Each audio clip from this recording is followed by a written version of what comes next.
Hey, what's going on, everyone? It's Alwyn here. I hope you guys are all having a wonderful day. As always, a couple stimulus updates and news-related updates again. A lot of things have changed in the last 24 hours, so let's get right into that. So the stimulus checks have been delayed for over 13 million Americans. People who are still awaiting their second stimulus checks include people who are with TurboTax, H&R Block, and Jackson Hewitt. TurboTax has emailed their customers who have not received the second stimulus check so far.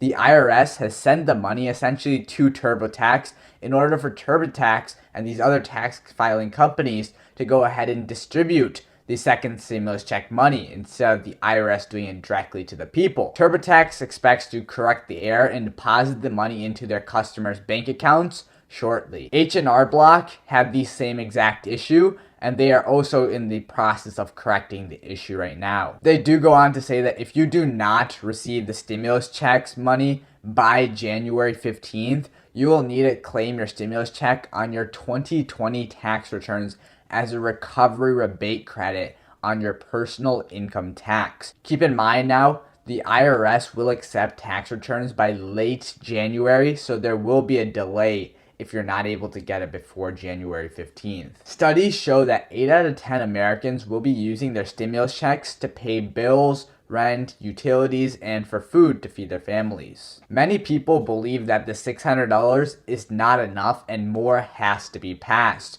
Now that the Democrats are in control of soon to be the presidency, the House, and the Senate just as of yesterday, there's now a high chance that an additional stimulus bill will be drafted, voted on, and potentially passed later on. The stimulus bill will be the top priority for the Democrats. Financial analysts are saying that the stimulus package of $1.5 trillion may happen in March, so there still will be a good amount of wait time throughout this pandemic where American families will have to struggle and a lot might go into poverty. Economists say that the stimulus checks and emergency relief are necessary during times of the pandemic in order for people to still maintain their lifestyle. The leaders of the Democrats, both Nancy Pelosi and Chuck Schumer, want President Trump to be removed from office using the 25th Amendment. And I'm going to talk about the 25th Amendment and explain it as best as I can to you guys. So Pelosi stated on Thursday, "I joined the Senate Democrat leader, Chuck Schumer, in calling for the vice president to remove the president immediately by invoking the 25th Amendment."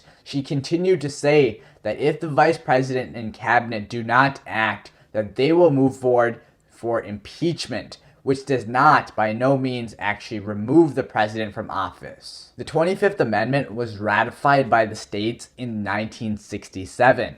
This declares that upon the removal, resignation, or death of the president, the vice president assumes his presidency. The 25th Amendment is also referred to as the Disability Clause, as it is the constitutional provision that also specifies that if the president is unable to perform the functions of his office, let me repeat that, if the president is unable to perform the functions of his office, the vice president will serve as acting president. So this is how a lot of people are currently classifying this case with President Trump in hopes of removing him from office. In 2002 and 2007, President George W. Bush invoked the Disability Clause prior to his scheduled medical procedures. During this time, Vice President Dick Cheney became the acting president. The 25th Amendment contains no precise legal language on the processes if the president cannot determine his own fitness for office. So that's kind of what we're dealing with right now.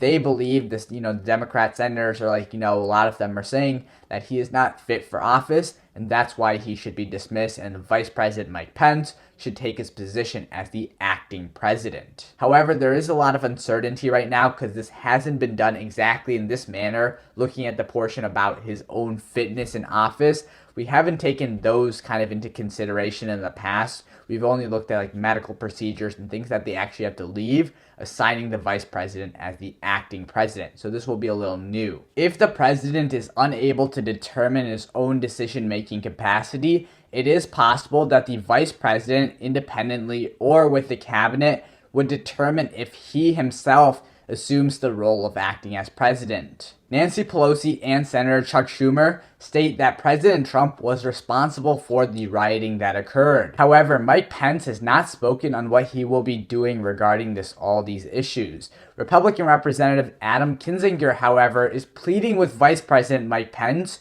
to take action before there are any further acts of violence. He pointed out that President Trump barely addressed the violence, and it is for that reason that I call for the Vice President and members of the cabinet to ensure that the next 2 weeks of his presidency are safe for the American people. An extra death of a police officer did occur today, making that 50 police officers hurt or injured and 5 people killed, that last one being a police officer who was deeply wounded and passed away today. Police officers were beaten during the riots. Also, many items were not only vandalized, but a lot of government documents and technology was actually stolen. The FBI is continuing to investigate the riot and is identifying the rioters as of now. Facebook on Thursday, so yesterday, said that it will block President Trump on their platform at least until the end of his term on January 20th. But Twitter, which had locked President Trump's account on Wednesday for his post that violated its rules,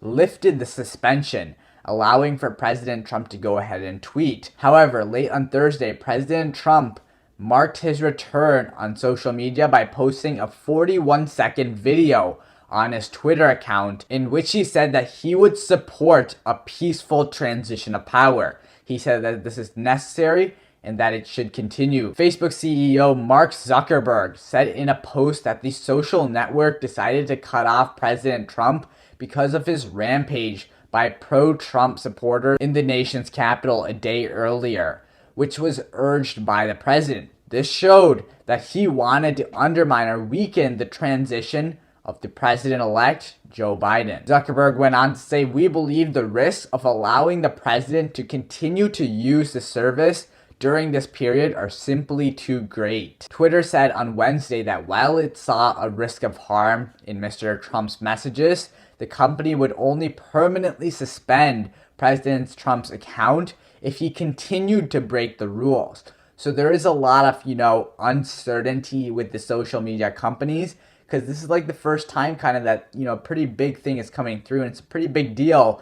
They're trying to understand how far as companies, as tech companies, should they go to limit their users. And that's why every company is kind of different, because this is really new to them. Hopefully you guys all enjoyed the video and learned something new. I thank you all so much for your continued support. Make sure to drop a like down below. It does help my channel out tremendously. Subscribe to the channel if you're new. Turn on those post notifications so that way you're aware of when I do upload my next video. Comment down below. Till next time. Peace.